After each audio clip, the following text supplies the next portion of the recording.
Hello student, आज हम बात करने जा रहे हैं चैप्टर नंबर 2, हिस्ट्री का चैप्टर नंबर 2। आखेट खाद्य संग्रह से भोजन उत्पादन तक। आखेट मतलब शिकारी। तुषार की रेल यात्रा। तुषार अपने एक रिश्तेदार की शादी में दिल्ली से चेन्नई जा रहा था। रेल में उसे खिड़की वाली सीट मिल गई, जहां से वह बाहर का नजारा देखने में मगन हो गया। उसे खिड़की वाली सीट क्या मिली, वो तो बाहर ही देखने लग गया। तेज दौड़ती गाड़ी से उसने देखा कि पेड़ पौधे, घर, खेत खलिहान बड़ी तेजी से पीछे की ओर छूटते चले जा रहे थे। अब भाई वो गाड़ी आगे आगे जा रही थी, तो भाई सामान आपने भी देखा होगा, ट्रेन में गए होंगे आप तो। जब हम तेज तेज स्पीड से जाते हैं तो पीछे सारे सामान छूटते जाते हैं। तभी उसके चाचा ने उसके कंधे पर हाथ रखकर कहा, पता है लोगों ने मात्र 150 साल पहले रेल से यात्रा करनी शुरू की थी।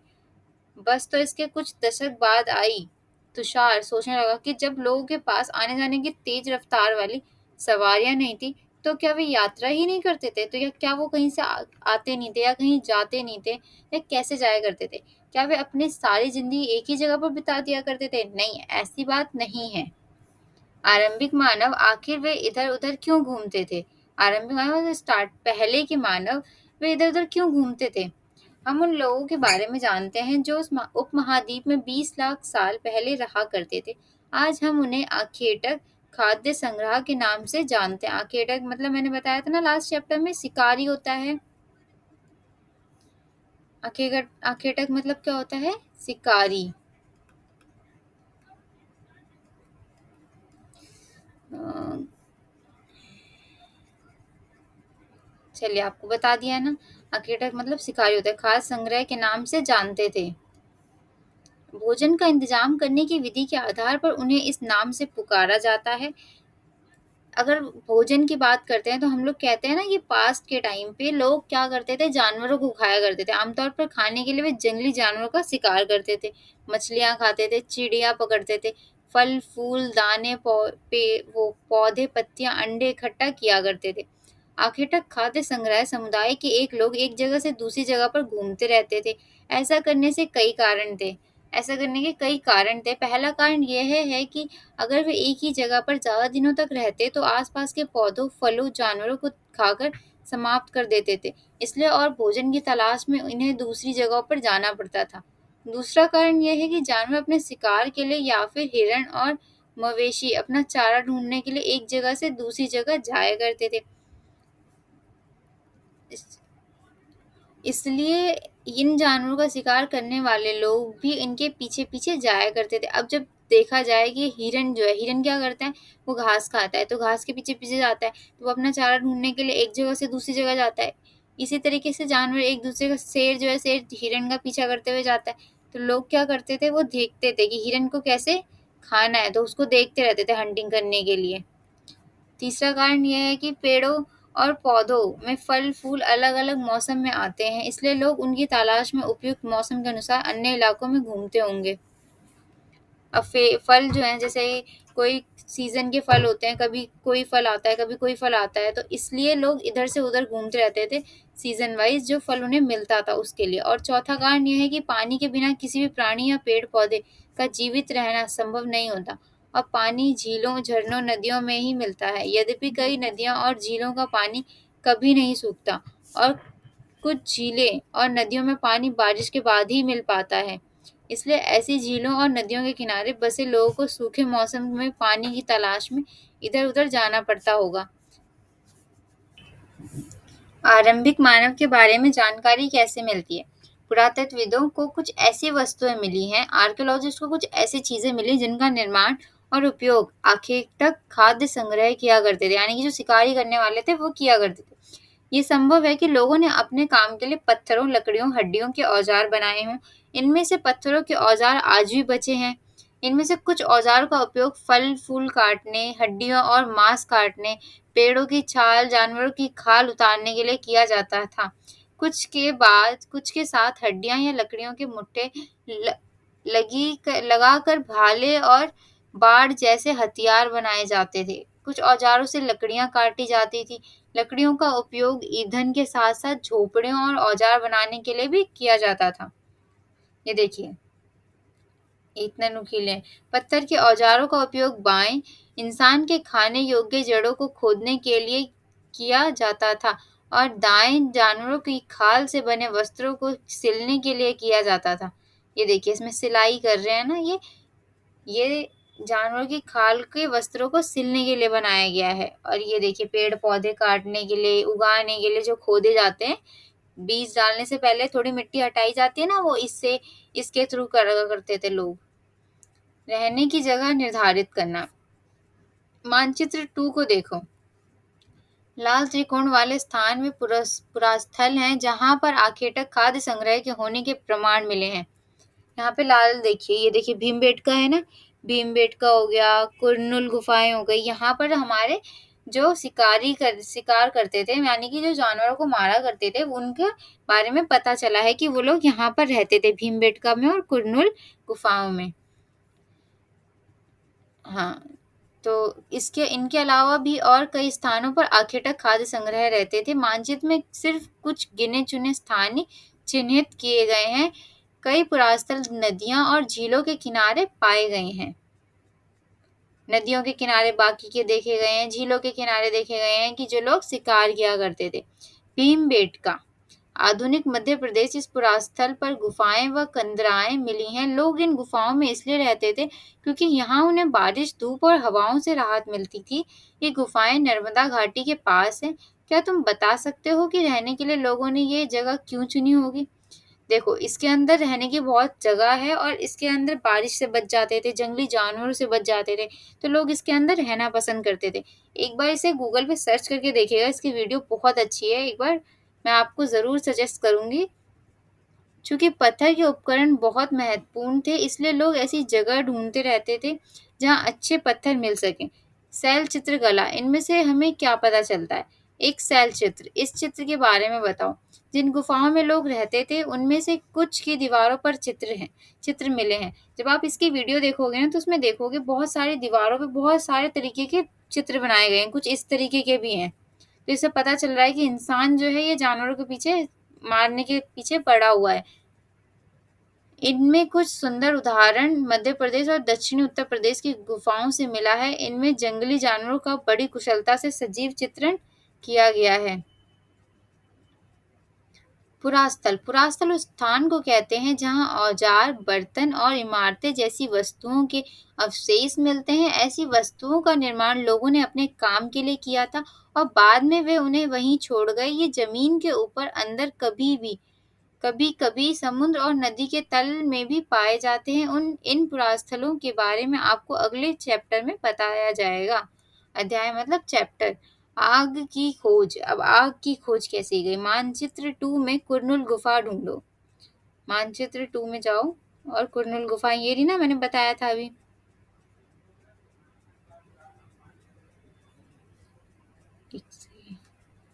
अच्छा, सॉरी, ये सिर्फ भीमबेटका है, कुरनुल गुफाएं अलग हैं। सिर्फ इसमें भीमबेटका ही दिखाया गया है जहां पर शिकार करने वालों का पता चला था।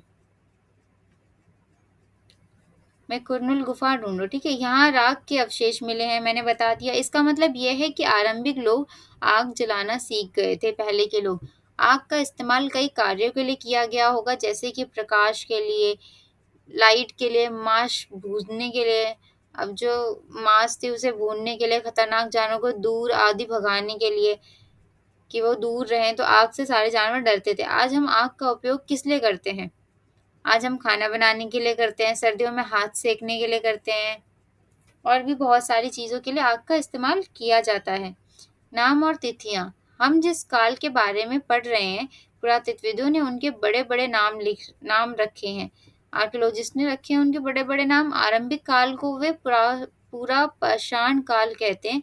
ये दो शब्दों, पूरा यानी प्राचीन, पाषाण यानी पत्थर से बना है। ये नाम पुरास्थलों से प्राप्त पत्थर के औजारों के महत्व को बताता है।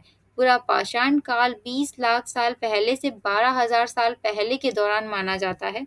इस काल को भी 3 भागों में विभाजित किया गया है: आरंभिक, मध्य एवं उत्तर। पुरापाषाण युग। मानव इतिहास की लगभग 99% कहानी इस काल के दौरान घटित हुई। जिस काल में हमें पर्यावरणीय बदलाव मिलते हैं उसे मेसोलिथ यानी मध्य पाषाण युग कहते हैं। इसका समय लगभग 12,000 साल पहले से लेकर 10,000 साल पहले तक माना गया है। इस काल के पाषाण औजार आमतौर पर बहुत छोटे होते थे।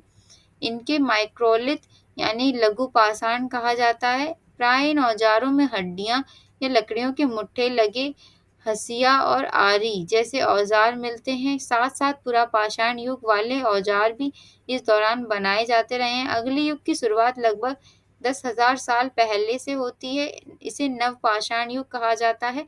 नवपाषाण का क्या मतलब होता होगा? हमने कुछ स्थानों के नाम दिए हैं। अगले अध्याय में तुम ऐसे अनेक नाम मिलेंगे। अब अक्सर हम पुराने स्थानों के लिए उन नामों का प्रयोग करते हैं जो आज प्रचलित है, क्योंकि हमें ज्ञात नहीं है कि उस काल में इनका क्या नाम रहे होंगे। ठीक है, हमें ये बात पता नहीं है कि प्राचीन टाइम पे उस जगह के या उन स्थानों के क्या नाम रहे होंगे, तो इसलिए अक्सर हम पुराने स्थानों के लिए उन नाम का प्रयोग करते हैं। बदलती जलवायु। अब भाई जलवायु बदलती थी। लगभग 12,000 साल पहले दुनिया की जलवायु में बड़े बदलाव आए और गर्मी बढ़ने लगी। इसके परिणाम स्वरूप कई क्षेत्रों में घास वाले मैदान बनने लगे। इससे हिरण, बारहसिंगा भेड़, बकरी, गाय जैसे उन जानवरों की संख्या बढ़ी जो घास खाकर जिंदा रह सकते हैं। जो लोग इन जानवरों का शिकार करते थे, वे भी इनके पीछे आए और इनके खाने पीने की आदतों और प्रजनन का समय की जानकारी हासिल करने लगे। हो सकता है कि तब लोग इन जानवरों को पकड़कर अपनी जरूरत के अनुसार पालने की बात सोचने लगे हों। साथ ही इस काल में मछली भी भोजन का महत्वपूर्ण स्रोत बनी। जब लोगों ने देखा पहले के टाइम पे कि लोग देखते थे कि जानवर खाते हैं, क्या खाते हैं, अगर हम उन्हें एक जगह चारा देंगे, एक जगह बैठ खड़े करके बांध करके घास देंगे तो क्या वो खा लेंगे? तो ये भी देखते थे। तो लोगों ने देखा कि हाँ भाई, गायों को अगर हम बांध के रखते हैं तो गाय खाना खाने लग जाती हैं, तो वो एक जगह रुक सकते हैं। उससे क्या होगा, वो चारा खाएंगे और हमें दूध देंगे। तो ऐसा उनको लोगों को लगता था, तो वो ऐसा करते थे। खेती और पशुपालन की शुरुआत। इस दौरान उपमहाद्वीप के अलग-अलग इलाकों में गेहूं, जौ, धान जैसे अनाज प्राकृतिक रूप से उगने लगे थे। शायद महिलाएं, पुरुषों, बच्चों ने इन अनाजों को भोजन के लिए बटोरना शुरू कर दिया होगा।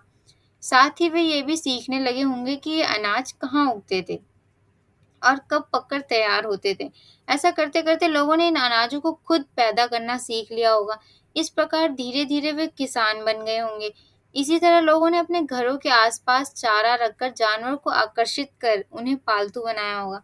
आसपास क्या करते थे, घर के पास चारा रख देते थे, जानवर खुद आ जाते थे। सबसे पहले जिस जंगली जानवर का पालतू बनाया गया, वे कुत्ता कुत्ते का जंगली पूर्वज था। सबसे पहले अगर बात करी जाए कि सबसे पहले किस जानवर को पालतू बनाया गया था, तो किसको बनाया गया था? कुत्ते को बनाया गया था।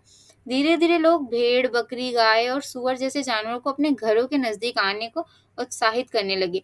ऐसे जानवर झुंड में रहते थे और ज्यादातर घास खाते थे। जैसा हमने डिस्कवरी चैनल पे देखा है, बहुत सारे झुंड में रहते हैं।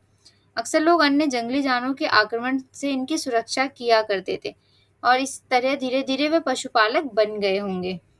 ऐसा कहा गया है कि मतलब लोग जब जानवर घर में पालते थे, तो लोग उनकी प्रोटेक्शन भी करते थे कि कोई और जानवर आके उनको खा ना ले, उनको नुकसान ना पहुँचा दे। तो इस तरह से धीरे-धीरे वो पशुपालक बन गए होंगे। क्या तुम बता सकती हो कि सबसे पहले कुत्ते को ही पालतू क्यों बनाया गया? क्योंकि वो वफ़ादार है, शायद इसलिए।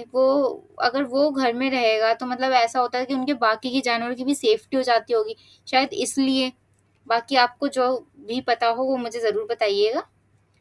बसने की प्रक्रिया। लोगों द्वारा पौधे उगाने और जानवरों की देखभाल करने को बसने की प्रक्रिया का नाम दिया गया है। अपनाए गए ये पौधे तथा जानवर अक्सर जंगली पौधों और जानवरों से अलग होते हैं। इसकी वजह यह है कि बसने की प्रक्रिया की दिशा में अपनाए गए पौधों या जानवरों को का लोग चयन करते हैं। उदाहरण के तौर पर लोग उन्हीं पौधों तथा जानवरों का चयन करते हैं जिनके बीमार होने की संभावना कम हो। यही नहीं, लोग उन्हीं पौधों को चुनते हैं जिनसे बड़े दाने वाले अनाज पैदा होते हैं, साथ ही जिनकी मजबूत डंठलें अनाज के पके दानों के भार को संभाल सकें। ऐसे पौधों के बीजों को संभाल कर रखा जाता है ताकि फिर से उगाने के लिए उनके गुण सुरक्षित रह सकें। उन्हीं जानवरों को आगे प्रजनन के लिए चुना जाता है जो आमतौर पर अहिंसक होते हैं, जो लड़ाई नहीं करते हैं। इसलिए हम देखते हैं कि पाले गए जानवर तथा किसी कृषि के लिए अपनाए गए पौधे जंगली जानवर तथा पौधों से धीरे-धीरे अलग होते गए। मिसाल के तौर पर जंगली जानवरों की तुलना में पालतू जानवर के दांत और सींग छोटे होते हैं। हमने भी देखा होगा जो जंगलों में रहते हैं जानवर, उनकी सींगें कितनी बड़ी-बड़ी होती हैं और दाँत कितने स्ट्रॉन्ग होते हैं, और जो हम घर में पालते हैं, तो उनकी सींगें भी छोटी-छोटी होती हैं और दाँत तो बहुत ही कम स्ट्रॉन्ग देखे गए होते हैं। इन दाँतों को देखो, इनमें से कौन से जंगली सूअर का है और कौन-सा पालतू सूअर का, तो कोई भी देख के बता देगा। पालतू सूअर के अभी हमने पढ़ा कि दाँत छोटे-छोटे होते थे और जंगली सूअर के दाँत बड़े-बड़े होते थे। बसने की प्रक्रिया पूरी दुनिया में धीरे-धीरे चलती रही है, करीब 12,000 साल पहले शुरू हुई। वास्तव में आज हम जो भोजन करते हैं, वो इसी बसने की प्रक्रिया की वजह से है। कृषि के लिए अपनाई गई सबसे प्राचीन फसलों में गेहूँ और जौ आते हैं। उसी तरह सबसे पहले पालतू बनाए गए जानवरों में कुत्ते के बाद भेड़-बकरी आते हैं। पता चला सबसे पहले किसे बनाया गया था? कुत्ते को, उसके बाद भेड़-बकरी को बनाया गया था। एक नवीन जीवन शैली। तुम किसी पौधे के बीज को बोकर देखो, तुम पाओगे कि इसे विकसित होने में कुछ वक़्त लगता है। इसमें कुछ दिन, महीने या फिर साल तक लग सकता है। इसलिए जब लोग पौधे उगाने लगे तो उनकी देखभाल के लिए उन्हें एक ही जगह पर लंबे समय तक रहना पड़ा। बीज बोने से लेकर फसलों के पकने तक, जैसे हमने अपने किसानों को देखा है, जब भी वो फसल उगाते हैं, पहली बात तो अगर हम कोई बीज उगाते हैं, उसमें उगने में ही उसे कितने दिन लग जाते हैं, कभी-कभी 6-6 महीने भी लग जाते हैं। तो जब जब वो उगेंगी तो वहाँ पर रहना पड़ेगा उसकी देखभाल करने के लिए, तो लोग वहाँ पे लंबे समय तक रहने लग जाते थे। पौधों की सिंचाई करना, खरपतवार हटाने, जानवरों और चिड़ियों से उनकी सुरक्षा करना, जैसे बहुत से काम शामिल थे। कटाई के बाद अनाज का उपयोग बहुत सँभाल कर करना पड़ता था। अनाज को भोजन और बीज दोनों ही रूपों में बचाकर रखना आवश्यक था, इसलिए लोगों को इसके भंडारण की बात सोचनी पड़ी। बहुत से इलाकों में लोगों ने मिट्टी के बड़े-बड़े बर्तन बनाए, टोकरियाँ बुनी और फिर ज़मीन में गड्ढा खोदा। क्या तुम्हें लगता है कि शिकारी या भोजन संग्रह करने वाले बर्तन बनाते और उनका प्रयोग करते होंगे? अपने जवाब का कारण बताओ। हाँ, करते होंगे। उन्हें अपना अनाज रखना होता होगा या कोई भी जो उनकी ज़रूरी चीज़ें हों, उन्हें रखने के लिए वो बनाते होंगे। तभी तो उन्हें सेफ रख पाएँगे और काफ़ी टाइम तक रख सकते हैं। जानवर चलते-फिरते खाद्य भंडार। जानवर बच्चे देते हैं जिससे उनकी संख्या बढ़ती है। अगर जानवरों की देखभाल की जाए तो उनकी संख्या तो बढ़ती ही है, साथ ही उनसे दूध भी प्राप्त हो सकता है, जो भोजन का एक अच्छा स्रोत है।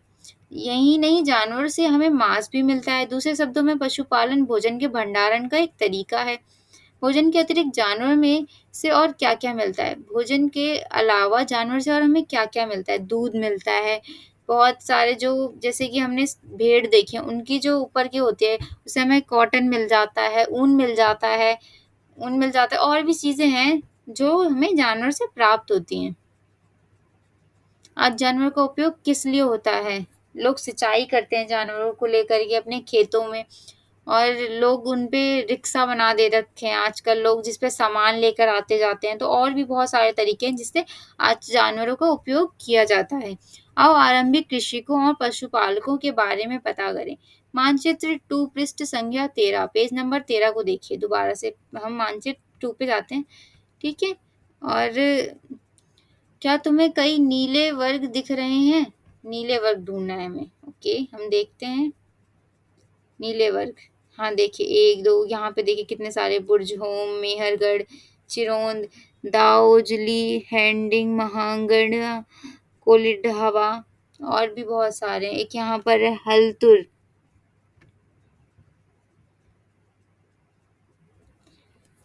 पता है, इनमें से प्रत्येक बिंदु उस जगह को दर्शाता है जहाँ पुरातत्वविदों को शुरुआती कृषकों और पशुपालकों के होने के साक्ष्य मिले हैं, जहाँ सबसे पहले उन्हें पता चला है कि यहाँ पे किसान रहते थे और पशुपालक रहते थे, यानी कि जो जानवरों को पालते थे। ये पूरे उपमहाद्वीप में पाए गए हैं। इनमें सबसे महत्वपूर्ण पश्चिमोत्तर क्षेत्र में है, आधुनिक कश्मीर में और पूर्वी तथा दक्षिण भारत में पाए गए हैं। वास्तव में ये निर्दिष्ट स्थान कृषकों और पशुपालकों की बस्तियां थी यहाँ या नहीं, इसे जांचने के लिए वैज्ञानिक खुदाई में मिले पौधों और पशुओं की हड्डियों के नमूने का अध्ययन करते हैं, उनके बारे में पढ़ते हैं। इनमें से सबसे रोचक जले हुए अनाज के दानों के अवशेष हैं। ऐसा लगता है कि ये गलती से या फिर जानबूझकर जलाए गए होंगे। वैज्ञानिक इन अनाज के दानों की पहचान कर सकते हैं। इस तरह हमें पता चलता है कि इस उपमहाद्वीप के विभिन्न भागों में बहुत सारी फसलें उगाई जाती रही होंगी। वैज्ञानिक विभिन्न जानवरों की हड्डियों को भी पहचान कर सकते हैं। स्थायी जीवन की ओर देखते हैं। एक जगह जीवन की स्थायी जीवन की ओर पुरातत्वविदों के कुछ पुरास्थलों पर झोपड़ियों और घरों के निशान मिले हैं, जैसा कि बुर्ज होम वर्तमान कश्मीर में के लोग गड्ढे के नीचे घर बनाते थे, जिन्हें गर्तवास कहा जाता है। इनमें उतरने के लिए सीढ़ियां होती थी। इनसे इससे उन्हें ठंड के मौसम में सुरक्षा मिलती होगी। पुरातत्वविदों की झोपड़ियों के अंदर और बाहर दोनों ही स्थानों पर आग जलाने की जगह मिली है। ऐसा लगता है कि लोग मौसम के अनुसार घर के अंदर या बाहर खाना पकाते होंगे। उनके घर के बाहर भी जगह मिली है, जैसे कि गाँव में देखा होगा आपने, चूल्हा बना होता है, घर के बाहर भी होता है, घर के अंदर भी होता है कि भाई बहुत सारे लोग घर के बाहर चूल्हा बनाते हैं। तो ऐसे ही लोगों के यहाँ पाए गए हैं। एक गर्तवास का चित्र बनाओ। बहुत सारी जगहों से पत्थर के औजार भी मिले हैं। इनमें से कई ऐसे हैं जो पाषाण युगीन उपकरणों से भिन्न है, इसलिए इन्हें नवपाषाण युग का माना गया है। इनमें वे औजार भी हैं जिनकी धार को और अधिक पैना करने के लिए उन पर पॉलिश चढ़ाई जाती थी। ओखली और मूसल का प्रयोग अनाज तथा वनस्पतियों से प्राप्त अन्य चीजों को पीसने के लिए किया जाता था। आज हजारों साल बाद भी ओखली और मूसल का प्रयोग अनाज पीसने के लिए किया जाता है। हमने अपने घर में देखा होगा ओखली जो होती है, जिसमें हम अनाज कूटते हैं। अगर हम टीवी वगैरह में देखे होंगे तो लोग जो मिर्ची वगैरह होती है वो उसमें कूटते हैं। तो ऐसा पहले भी पाया गया था और आज भी पाया गया है। उसी तरह प्राचीन प्रस्तुर युगीन औजारों का निर्माण और प्रयोग लगातार होता रहा है। कुछ औजार हड्डियों से भी बनाए जाते थे। जो हड्डियां मजबूत होंगी उनसे लोग हथियार बना लेते थे, किसी ना किसी का यूज करने के लिए कुछ ना कुछ। नवपाषाण युग के पुरास्थलों से कई प्रकार के मिट्टी के बर्तन मिले हैं। कभी-कभी इन पर अलंकरण भी किया जाता था। बर्तनों का उपयोग चीजों को रखने के लिए किया जाता था। धीरे-धीरे लोग बर्तनों का प्रयोग खाना बनाने के लिए भी करने लगे। चावल, गेहूं और दलहन जैसे अनाज अब आहार का महत्वपूर्ण हिस्सा बन गए थे। इसके साथ-साथ अब लोग कपड़े भी बुनने लगे। इसके लिए कपास जैसे आवश्यक पौधे उगाए जा सकते थे। क्या ये परिवर्तन हर जगह एक साथ ही आ गए होंगे? ऐसी बात नहीं है। एक तरफ जहाँ कई जगहों पर स्त्री-पुरुष शिकार और भोजन संग्रह करने का काम करते रहे थे, वहीं अन्य लोगों ने हजारों सालों का दरमियान धीरे-धीरे खेती और पशुपालन को अपना लिया। बहुत जगह लोग मौसम के मुताबिक बदल-बदल कर अपनी जीविका चलाया करते थे। सूक्ष्म निरीक्षण। मेहरगढ़ की जीवन मृत्यु। मानचित्र 2 पृष्ठ 13 में मेहरगढ़ ढूंढो। मेहरगढ़ ढूंढते हैं। मैप में मेहरगढ़ ढूंढना है हमें। कहाँ पर है?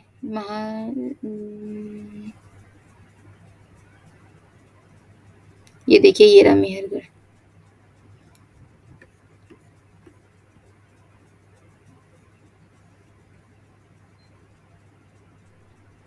मेहरगढ़ में जीवन मृत्यु। मानचित्र 2 में हमने देख लिया मेहरगढ़।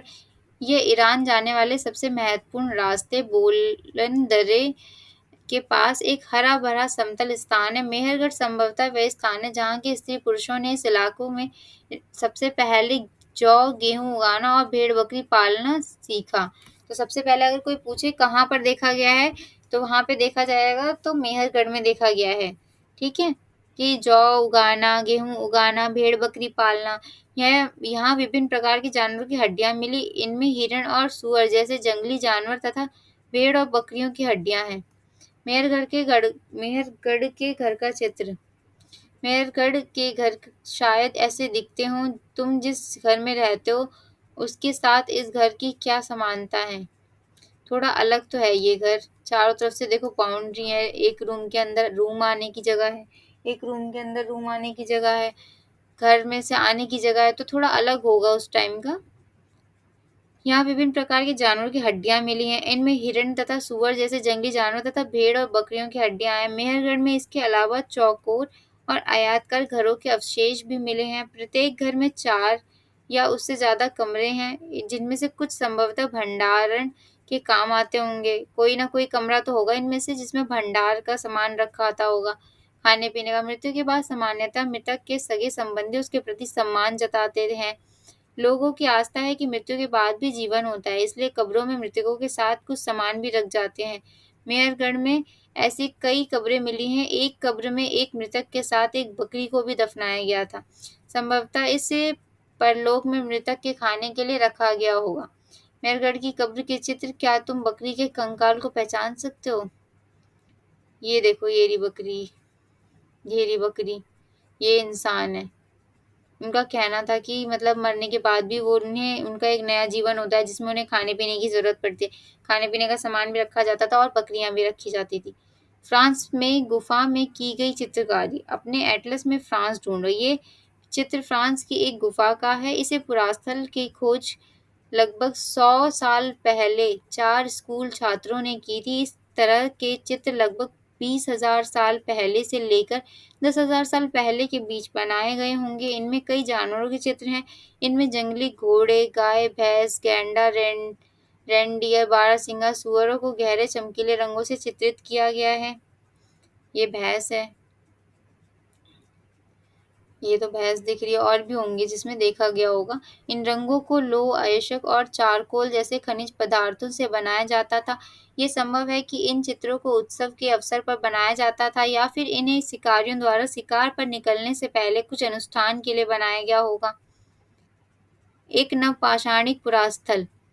एटलस में तुर्की ढूंढो। नवपाषाण युग के सबसे प्रसिद्ध पुरास्थलों में एक चताल हय्युक तुर्की में है। यहाँ दूर-दराज स्थानों में कई चीज़ें लाई जाती थीं और उनका उपयोग किया जाता था, जैसे सीरिया से लाया गया चकमक पत्थर, लाल सागर की कौड़ियाँ तथा भूमध्य सागर की सीपियाँ।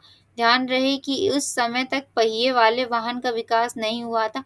लोग सामान खुद या जानवरों की पीठ पर लादकर ले जाया करते थे। उपयोगी शब्द। आखेटक, खाद्य संग्रह, पुरास्थल, उद्योग स्थल, आवासीय स्थल, पुरापाषाण, मध्यपाषाण, लघुपाषाण, कृषक, पशुपालक, नवपाषाण युग और कब्र। इसमें इम्पोर्टेंट डेट्स हैं, ये देखिए, ये कुछ इम्पोर्टेंट डेट्स हैं, इन्हें तो याद कर ही लिया करिए आप लोग। पुरापाषाण युग 12,000 साल से 10,000 साल तक से पहले था। बसने की प्रक्रिया का आरंभ लगभग 12,000 साल पहले। नवपाषाण युग का आरंभ 10,000 साल पहले। मेहरगढ़ में बस्ती का आरंभ लगभग 8,000 साल पहले। तो आपका चैप्टर खत्म हो चुका है। ठीक है, thank you so much video देखने के लिए।